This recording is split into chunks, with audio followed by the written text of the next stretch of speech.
2022년 8월 28일 주일 예배 드리겠습니다. 기도하겠습니다.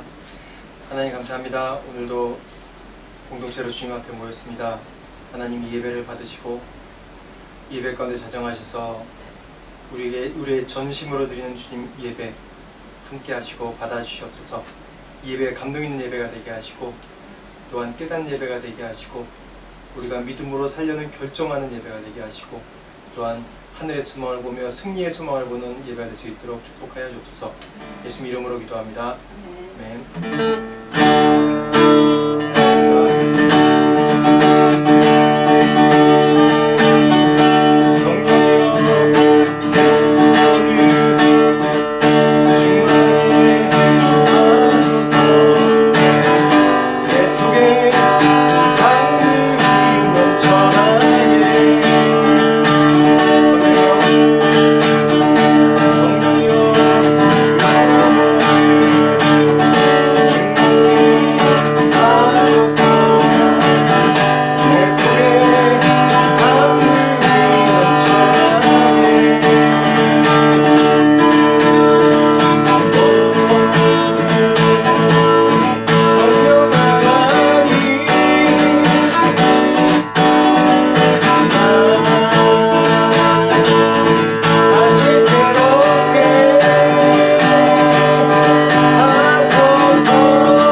우리 주의 보혈을 의지해서 주님의 보호자 앞에 나갑니다. 우리가 주의 장막에 영원히 거하기 원하고 그 안에 안식하기 원합니다. 하나님, 이 세상에 살면서도 주님의 천국을 누리게 하시고 주님의 안식 가운데 들어가게 하여 주시옵소서. 오직 그 길은 예수 그리스도의 보혈의 피밖에 없음을 다시 한번 고백하고 또 선포합니다. 오늘 예배 가운데도 자정하시고 임하셔서 우리 입술의 고백과 또 우리의 마음의 고백 가운데 주님 깊이 저정하시고 임하시고 함께하여 주옵소서. 주님 기대하고 소망합니다. 예수님 이름으로 기도합니다. 말씀 나누도록 하겠습니다. 오늘 말씀 제목은 천국의 확장성입니다. 말씀 마태복음 13장 31절에서 13절까지 말씀입니다. 같이 읽어보겠습니다. 시작. 또 비유를 들어 이르시되 천국은 마치 사람이 자기 밭에 갖다 심은 겨자씨 하나에 같으니 이는 모든 씨보다 작은 것이오되 자란 후에는 풀보다 커서 나무가 되매 공중의 새들이 와서 그 가지에 깃들이느니라. 또 비유로 말씀하시되 천국은 마치 여자가 가루 서말 속에 갖다 넣어 전부 불게 한 누룩과 같으니라. 네. 천국의 확장성. 천국은 자라고 퍼집니다. 예수님께서 천국의 확장성에 대해서 얘기하실 때 여러 비유가 있지만 그 중에 겨자씨와 또 누룩에 대해서 비유하시면서 천국이 자라가고 퍼져나가는 것에 대해서 말씀을 오늘 말씀 가운데 나누고 있습니다. 간단하게 얘기하면 천국에 대해서 예수님께서 제자들에게 이 말씀을 풀어주실 때 겨자씨 같다, 또 누룩 같다 라는 얘기가 아무것도 아닌 것처럼 보이지만 그것이 얼마나 큰 확장성이 있고 얼마나 또 자라가고 그런 것에 대해서 말씀을 이해를 시키기 위해서 천국의 비유를 이 겨자씨와 누룩에 대해서 말씀하셨습니다. 먼저 겨자씨에 대해서 보면 우리가 이 말씀 가운데 얼마나 예수님이 과학적으로 이걸 말씀하셨는지 이 비유만 봐도 우리가 알 수 있습니다. 지난주에 몇 주에 걸쳐서 또 천국에 대해서 얘기할 때 또 예수님의 비유가 얼마나 과학적인지에 대해서 같이 말씀을 나누지 않았습니까? 지난주엔 가라지, 그러니까 잡초에 대해서 얼마나 그 유기농 재배인지에 대해서 또 우리가 지금 이 땅에 살고 있으면서 이 가라지가 득세하는 것 같지만 결국은 이 가라지가 알곡을 잘 자라게 하기 위한 양분이 되고 또 나중에는 가라지는 다 없어지만 알곡이 최후에 승리한다는 것에 대해서 말씀을 나눴죠. 오늘 이 천국의 비유에 대해서 볼 때 천국이 어떤 건지에 대해서 비유할 때 처음에 겨자씨에 대해서 얘기합니다. 겨자씨 비유를 왜 드셨을까요? 지금도 그렇지만 이제 그때 당시에는 이 겨자씨를 비유한다는 것은 어떤 의미냐면 제일 작은 거, 하찮은 거, 조그만 거에 대해서 얘기할 때 겨자씨의 비유를 들었습니다. 물론 겨자씨보다 훨씬 작은 또 뭐 씨앗들이 있죠. 근데 당시에 이 겨자씨라고 그러면 작다, 보잘것없다, 뭐 아주 작은 의미로 쓰입니다. 그렇지만 어떻게 됩니까? 이 말씀 가운데 나오듯이 겨자씨가 자라가지고 이제 이 가지에 새들이 깃들 정도로 자란다고 이렇게 얘기하고 있죠. 말씀 보겠습니다. 말씀에 그렇게 정확하게 나와 있습니다. 마가복음 4장 30절에서 32절 말씀 시작. 또 이르시되 우리가 하나님의 나라를 어떻게 비교하며 또 무슨 비유로 나타낼까? 겨자씨 하나가 같으니 땅에 심길 때에는 땅 위의 모든 씨보다 작은 것이로되 심긴 후에는 자라서 모든 풀보다 커지며 큰 가지를 내나니 공중의 새들이 그 그늘에 깃들일 만큼 되느니라. 네. 여기서 첫 번째로 뭐라고 얘기하면 여기 그렇죠? 모든 풀보다 커지며 라고 얘기하고 있습니다. 겨자씨가 다 나무가 되는 게 아니라 이 겨자씨가 종류가 많습니다.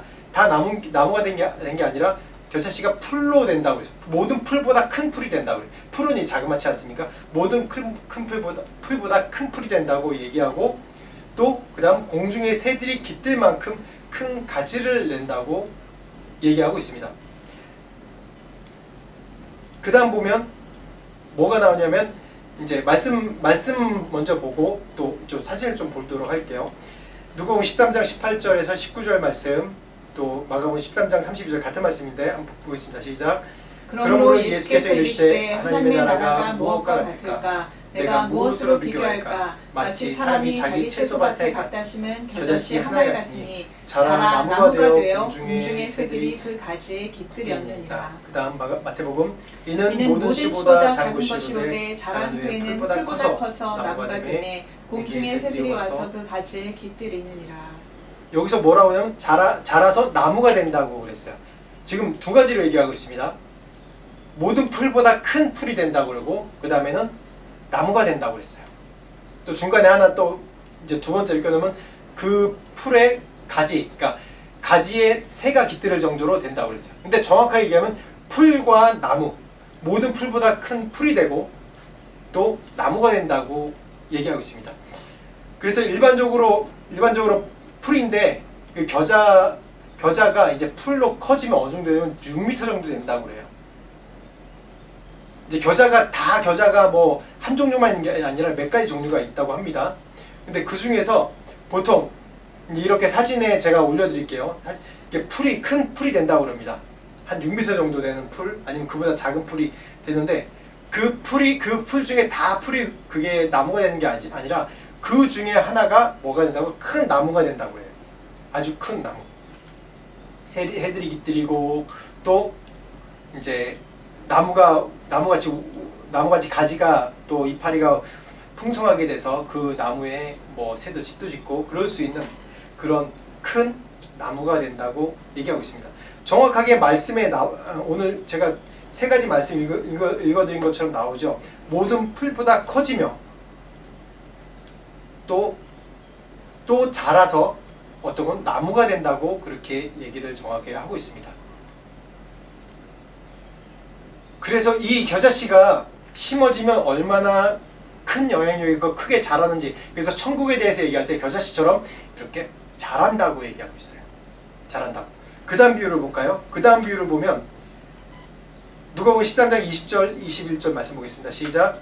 또 이르시되 내가 하나님 나라를 무엇으로 비교할까? 마치 여자가 가루 서말 속에 갖다 넣어 전부 부풀게 한 누룩과 같으니라 하셨더라. 이 누룩은 여러분 다 아시죠? 누룩. 지금 요즘에 우리가 쓰는 게 이스트를 많이 쓰죠. 또 뭐 효모라고 그러고. 그래서 누룩은 이제 그 빵이나 떡이나 그런 거 부풀게 하는 그런 일을 합니다. 누룩에도 종류가 굉장히 많습니다. 뭐 보리에서 나온 누룩도 밀에 누룩도 있고, 또 심지어는 포도주, 또 뭐 콩 같은 건 메주를 써가지고 이렇게 달아놓으면 거기에 막 이제 곰팡이가 달라붙어서 그게 또 그걸로 이제 뭐 청국장도 먹고 된장찌개도 끓여 먹고 그런 누룩이죠. 누룩 종류가 굉장히 많습니다. 그래서 누룩 같은 경우 보면 그게 이 곰팡이 덩어리예요. 곰팡이 덩어리를 잘 보관하고 있다가 이거를 특별히 이제 뭐 빵 같은 거 할 때 거기다가 그 곰팡이를 집어넣으면 빵이 이게 부풀게 돼요. 그 공기 중에 있는 이 이산탄소랑 막 이렇게 결합을 하면서 이 공간이 생겨버리는 거예요. 부풀어서. 그래서 그 빵이 되고 또 피자가 되고, 요즘에 저희 집에서 빵을 많이 만들어 먹는데 이스트를 항상 넣어요.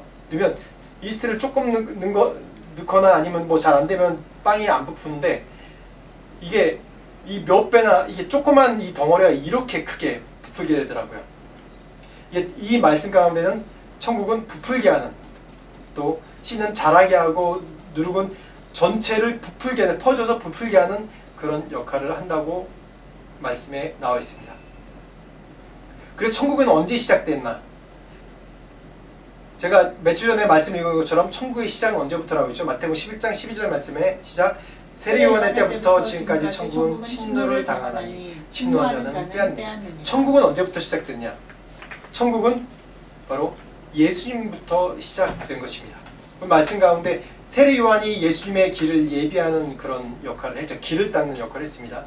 실제로 시작된 건 예수님 때부터 시작된 겁니다. 그래서 제가 몇 주 전에, 한 3주 전에 천국에 대해서, 천국의 시제에 대해서 말씀드렸어요. 천국의 과거, 현재, 미래에 대해서 말씀드렸습니다. 과거는 언제입니까? 과거는 예수님께서 오셨을 때부터 십자가 못 박혀 돌아갔을 때 천국이 이미 이 땅에 임한 것입니다. 그리고 현재 우리가 살면서 천국을 경험하면서 사는 이 시간, 아직 완성된 천국은 아니죠. 완성된 천국은 언제냐? 예수님께서 다시 재림하실 때, 그때 천국이 완성된다고 천국의 시제, 현재, 과거, 현재, 미래에 대해서 말씀했습니다. 근데 성경에서 성경 말씀을 쭉 보면 성경은 항상 제일 중요한 시제가 현재예요. 현재 내가 어떻게 살고 있냐, 현재 내가 천국을 누리고 살고 있냐에 따라서 과거의 천국이, 미래의 천국이 나의 것이 되고 나의 것이 되지 않는 그 결정입니다. 천국은 항상 지금 내가 어떤 존재로 살고 있냐가 가장 중요한 거예요. 그래서 천국에 대해서 어떻게 시작됐냐 보면 예수님으로부터 시작해서 이 12제자로부터 확장이 되기 시작했습니다. 근데 12제자의 한 명 한 명 좀 살펴봅시다. 어떤 사람들이었습니까? 다 똑똑한 사람들이었나요? 아니면 사회적으로 덕망이 있고 지위가 있고 그런 사람이었나요? 아니죠. 다들 뭐 어부도 있었고 또 세리도 있었고, 세리 같은 경우에는 사회적으로 영향력 있는 것이 아니라 지탄받고 멸시받는 그런 그 업종이었죠. 그 중에 지도력이 있던 사람이 있었습니까?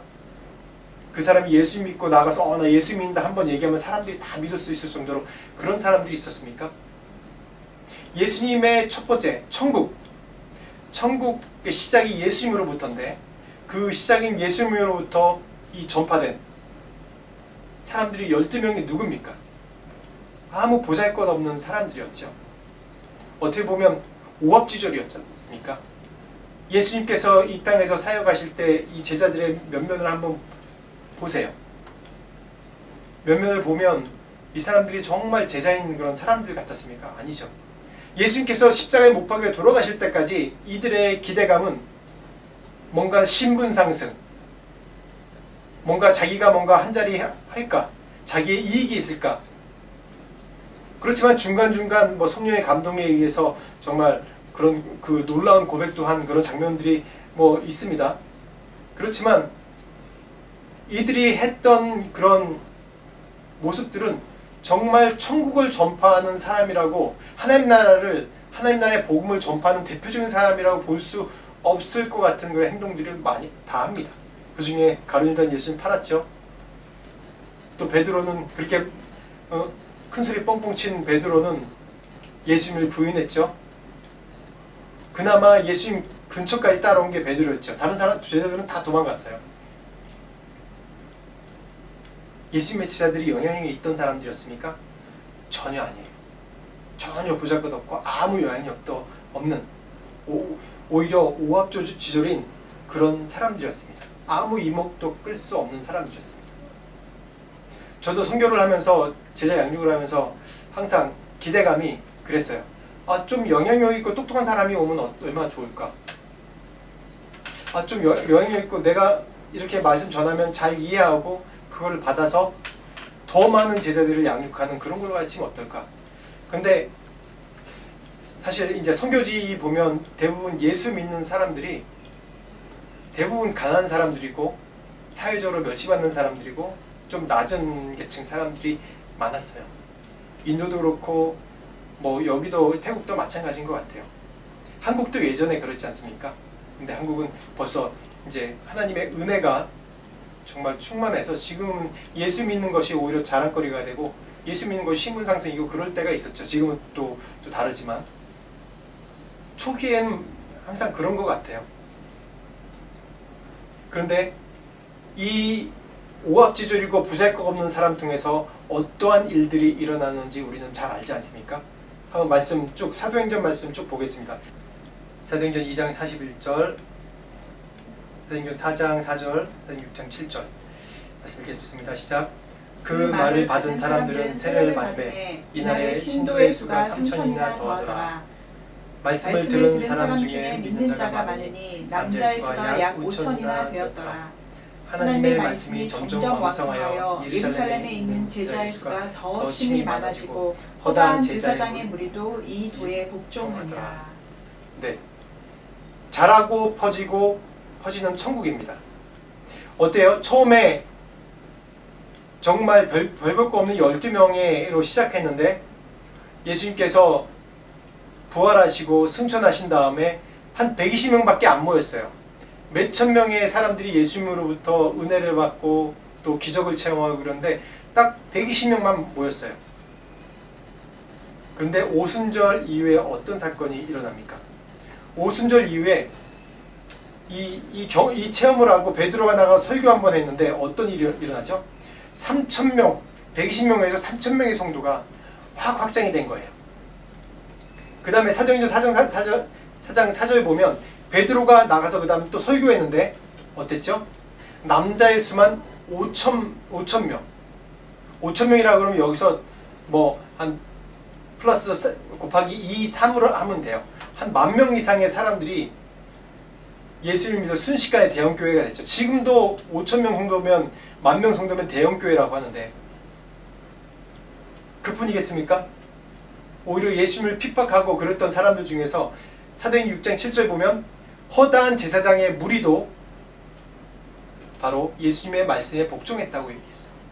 이 말씀에 복종했다고 했어요. 그러니까 예수님을 핍박하고 십자가에 못 박인 정치적으로 가장 선봉에 선 그 제사장의 무리들도 예수님을 믿었다고 했어요. 이 천국의 확장성이에요. 예수님으로부터 시작해서 이 보잘것없는 이 12 제자를 통해서 성령이 오순절 성령이 임하니까 그들을 통해서 120명 겨우 120명밖에 안 남은 그런 성도를 통해서 3,000명, 5,000명, 10,000명 그 이상의 복음이 이 예루살렘 가운데 퍼져나간 겁니다. 거기다 예수님을 십자가에 못 박는데 가장 큰 역할한 제사장의 무리까지도 예수님을 믿는 그런 기적의 역사가 일어났던 겁니다. 그 다음 말씀 보겠습니다. 그 다음에 어떤 일이 일어났는지 사도행전 8장 1절 말씀 보겠습니다. 시작. 사울은 그가 죽임당함을 마땅히 여기더라. 그날에 예루살렘에 있는 교회에 큰 박해가 있어 사도 외에는 다 유대와 사마리아 모든 땅으로 흩어진지라. 이 예루살렘 성도들이 몇만 명이 되니까 또 이 안에 초대교회의 그런 그 서로 나누고 공동체 생활이 나오지 않습니까? 우리가 교회들 어느 이제 선교단체나 공동체 생활의 가장 이상적인 모델이 오순절 공동체, 초대교회 이 공동체가 정말 가장 이상적인 모델이라고 얘기해요. 그래서 얼마나 이 안에 풍성한 나눔과 그리스도의 사랑이 있었는지 자기의 물건은 자기 것을 여기지 않고 서로 나누고 공유하고 약한 자 도와주고 이 안에 또 기적이 있고 믿는 성도가 점점 더 많아지는 그런 놀라운 역사가 일어났습니다. 그런데 여기서 중요한 것이 뭐냐면 이런 은혜가 풍성하게 일어나고 부흥하는데 이 공동체 생활이 너무 좋은 거예요. 이 안에 성령 충만하고 서로 안에 큰 정말 은혜의 예배가 있고 이 안에 서로 사귐이 있고 그리스도의 교통함이 있고 풍성함이 있고 여기가 좋사오니 베드로가 이 장막을 짓지 여기가 좋사오니라는 그런 걸로 그냥 이 안에 안주해 있는 겁니다. 그 많은 믿는 사람들이 그런 것 같아요.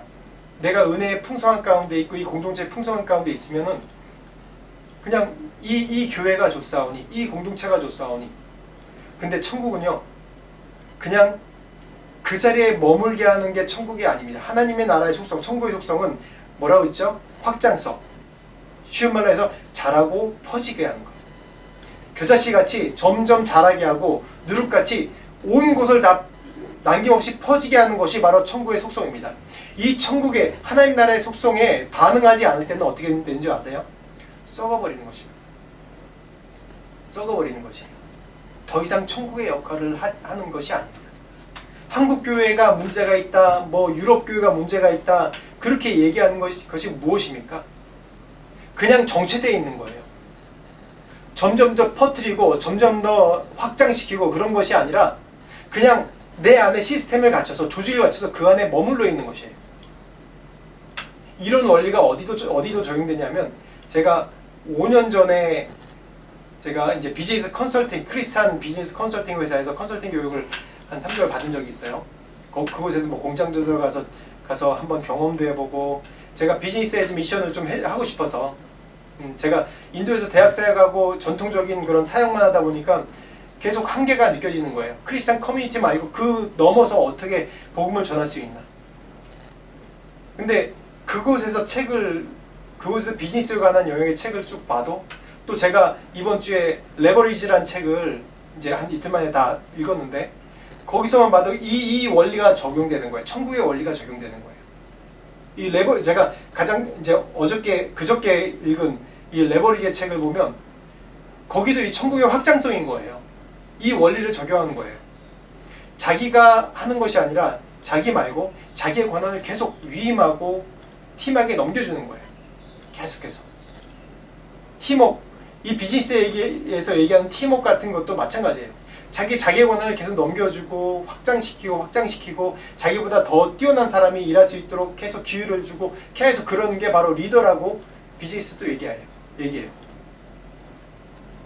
천국이 그런 것입니다. 천국이.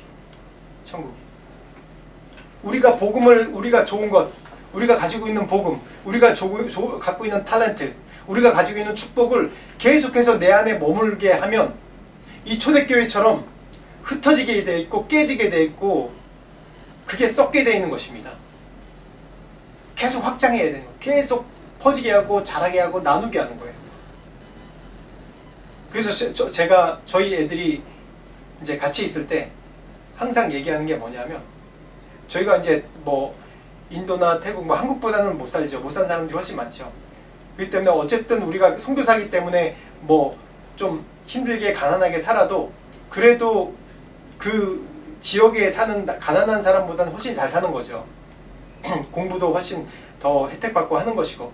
그래서 저희 애들한테 항상 하는 얘기가 뭐냐면, 야, 공부해서 뭐 한다고? 공부해서 남 준다. 또 돈 벌어서 뭐 한다고? 돈 벌어서 남 준다. 항상 그렇게 제가 얘기했어요. 제가 2년 동안 중고등부 이제 맡으면서도 설교할 때마다 자주 한 얘기예요. 공부해서 그러면 애들이 남 준다. 그리고 또 돈 벌어서 뭐 남 준다.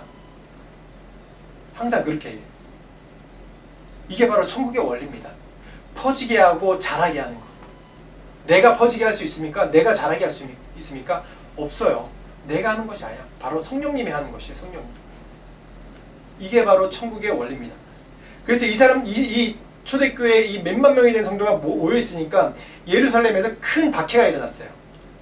그래서 어떻게 해요? 사도행전 8장 또 보면 8장 4절 5절 말씀 봅시다. 시작. 그 흩어진 사람들이 두루다니며 복음의 말씀을 전할세 빌립이 사마리아 성에 내려가 그리스도를 백성에게 전파하니. 사도행전 8장 25절 말씀도 보겠습니다. 시작. 두 사도가 주의 말씀을 증언하여 말한 후 예루살렘으로 돌아갈세 사마리아인의 여러 마을에서 복음을 전하니라. 여기서 바로 놀라운 일들이 일어납니다. 초대교회의 성도들이 이렇게 모여있으니까 그 안에 어떤 것이 있냐면 유대주의, 선민의식이 있기 때문에 이거를 또 다른 이방에 전하는 것에 대해서 알고는 있는데 실행을 못하는 거예요. 굉장히 꺼려지게 하는 거예요. 사도들부터 시작해서. 그래서 하나님이 이 초대교회를 흩어지게 해서 강제로 이방으로 내보내서 이게 고백하지 않습니까? 빌립이 사마리아 성에서 말씀 사마리아가 어떤 데인지 알지 않습니까? 유대인들이 사마리아 사람들은 상종을 안 해요. 근데 사마리아 성으로 어쩔 수 없이 흩어지니까 사마리아 가서 복음 전합니다. 또 두 사도들 그러면 이 예루살렘 교회의 가장 중심이 되는 리더들 아닙니까? 근데 이 두 사도도 어떻게 해요? 사마리아 여러 마을에 가서 직접 복음을 전합니다. 놀라운 일입니다, 이거. 복음을 안 전하니까 천국이 확장이 안 되니까 깨트려가지고 부숴가지고 정말 이 누룩이 이 곳곳에 퍼져서 이걸 부풀게 하듯이 자기가 원하지 않는 곳에까지 가가지고 복음을 전하는 거예요. 그래서 그곳에서 하나님의 복음을 왕성하게 전하는 그런 놀라운 축복의 일이 일어나는 것을 이 말씀 가운데 볼 수 있습니다. 겨자씨 누룩. 그래서 말씀 또 사도행전 9장 31절 보겠습니다. 시작. 그리하여 온 유대와 갈릴리와 사마리아 교회가 평안하여 든든히 서가고 주를 경외함과 성령의 위로로 진행하여 수가 더 많아지니라. 사도행전 13장 말씀 보겠습니다. 시작. 주께서 이같이 우리에게 명하시되 내가 너를 이방의 빛으로 삼아 너로 땅끝까지 구원하게 하리라 하셨느니라. 아니 이방인들이 듣고 기뻐하여 하나님의 말씀을 찬송하며 영생을 주시기로 작정된 자는 다 믿더라. 주의 말씀이 그 지팡이에 두루 퍼지니라. 사도행전 14장 1절 이에 이고니온에서 두 사도가 함께 유대인의 회당에 들어가 말하니 유대와 헬라의 허다한 무리가 믿더라. 아멘. 이 말씀이 뭡니까? 이 중심에 된 사도와 집사만 전한 것이 아니라 온 유대교회가 예루살렘 교회가 흩어지니까 유대와 갈릴리와 사마리아와 또 안디옥과 이고니온, 그러면 헬라 쪽 지역입니다. 이 헬라, 로마 이 지역에 다 퍼지는 겁니다. 얼마나 놀랍습니까? 얼마나 놀랍습니까? 그래서 내게 주신 축복, 내게 주신 탤런트, 이것을 소유하고 갖고만 있으려고 그러면 썩어지는 거예요. 아무것도 아닌 게 되는 거예요. 천국의 혁성이 그렇습니다. 만약에 초기에 제자들이 내가 예수님의 사도다, 제자다, 그리고 그냥 그 안에 머물러 있으면 어떻게 됩니까? 그래요. 성령 받아가지고 교회 부흥하죠. 10,000명, 20,000명 된 예루살렘 교회가 됐습니다. 심지어는 이방에 있는 그 헬라파 그리스도인들이, 유대인들이 와서 같이 예수를 믿습니다. 그래요. 몇만 명, 한 10만 명이 될 수도 있어요. 여의도 순복교회 10만 명, 20만 명 될 수 있습니다. 그런데 그게 끝. 그냥 복음은 예루살렘만 머물러 있더라. 천국은 예루살렘만 머물러 있더라. 그렇게 됩니까? 아니죠. 절대 아니죠. 하나님은 창세기부터 시작해서 창세기 이 아브라함의 믿음의 그런 씨앗을, 작은 씨앗을부터 시작해서 이 족속을 이루게 하시고 백성을 이루게 하시고 나라를 이루게 하시고, 그래서 이스라엘을 통해서 온 열방 가운데 천국의 소식을 전하기 원하셨어요. 그리고 예수님으로부터 시작해서 천국의 샘플, 완성을 보여주시고, 그래서 어떻게 했죠? 오순절 성령 사건을 인해서 전 세계에 퍼져나가게 한, 온 열방에 퍼져나가게 하시는 것입니다. 이게 천국의 복음입니다. 제가 선교사이기 때문에, 선교를 하기 때문에 이게 여러 가지 적용이 되더라고요. 그냥 제일 중요한 게 내 말로 전하는 복음이라고 생각했어요. 말로 전하는 복음뿐일까요? 아닙니다. 우리는 그리스도의 향기입니다. 그리스도의 편지입니다. 내 삶이 천국에 이루어지지 않으면은, 내 삶이 천국의 모델이 되지 않으면은, 내가 말만 전해도, 말을 전해도 그 말 영향력이 없어요. 전혀 영향력이 없습니다. 내가 천국의 삶이 되고, 내가 있는 곳이 천국이 되고, 내가 있는 곳이 천국의 삶이 되고, 내 가정이 천국이 될 때 그 영향력이 내 주위에 퍼지는 것이 되는 것이죠. 말에는 영향력이 없습니다. 말엔 내 삶으로부터 시작해서 영향력이 퍼지는 거예요. 내 삶이 천국의 삶이 될 때 그것이 바로 퍼질 수 있는 것이에요. 근데 현대 사는 삶은 우리가 너무 편하게 살고 잘 살고 있기 때문에 내가 교회 가서 예수님 믿고 11조하고 선교헌금하고 그냥 주일만 이제 봉사 잘하면 되지. 주일만 봉사하고 그냥 우리 가족 행복하게 재밌게 이렇게 사는 게 천국이지. 더 이상 나는 몰라. 물론 가난한 사람이 있으면 가끔 이제 주기도 하고. 여러분, 이런 삶에 만족한다면 여러분의 천국에 사는 삶이 아닙니다. 이런 삶으로 만족하는 삶은 내가 뒤로 후퇴하는 삶입니다. 내 삶 가운데 천국에 잘하는 것이 없으면, 내 삶 가운데 내 이 천국이, 하나님의 복음이 나를 통해서 퍼져가는 것이 안 보이면 여러분, 그거는 경고입니다. 경고. 워닝이에요. 워닝. 내가 죽어가고 있다는 거예요. 내 영혼이 죽어가고 있다는 거예요. 내 영혼이 평안하다 만족하자 거기에 썩어져 가는 것입니다. 그래서 언젠가는 그게 깨질 날이 오는 것이에요. 그러기 전에 여러분, 영향력 있는 삶을 살아야 됩니다. 누룩이 강제로 퍼뜨리고 싶어서 퍼지는 것입니까? 아닙니다. 내가 천국의 삶을 살고 있으면, 내가 증거자의 삶을 살고 있으면 그것이 내 말로 전하지 않는다고 해도 자연스럽게 퍼지는 것입니다. 천국의 삶들이. 그게 영향력이고 그게 누르게의 영향력입니다. 여러분 그런 삶을 살고 있습니까?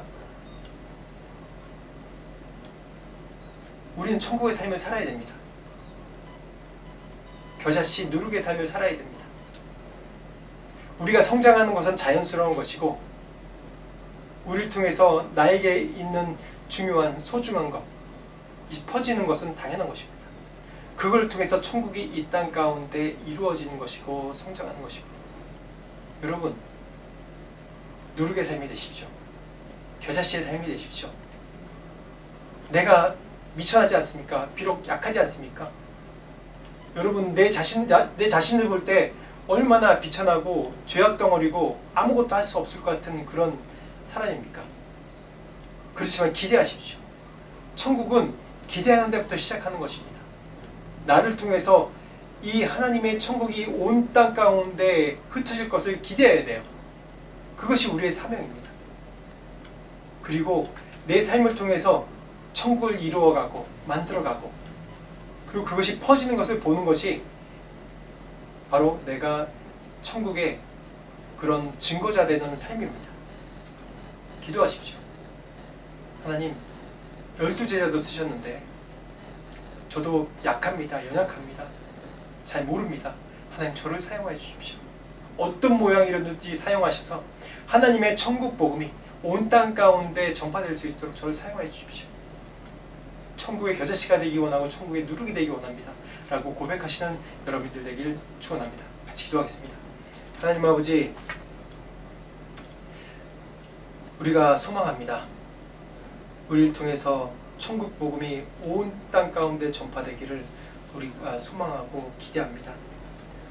지금 볼 때 우리가 너무 연약하고 보잘것없고 아무것도 아닌 것 같지만 하나님 이 마음 가운데 중심 가운데 예수 그리스도가 살아있고 또 예수 그리스도의 천국이 이 우리의 삶 가운데 있을 때 우리를 통해서 주 예수께서 말씀 비유하신 것처럼 겨자씨와 누룩같이 자라가고 퍼져갈 줄 믿습니다.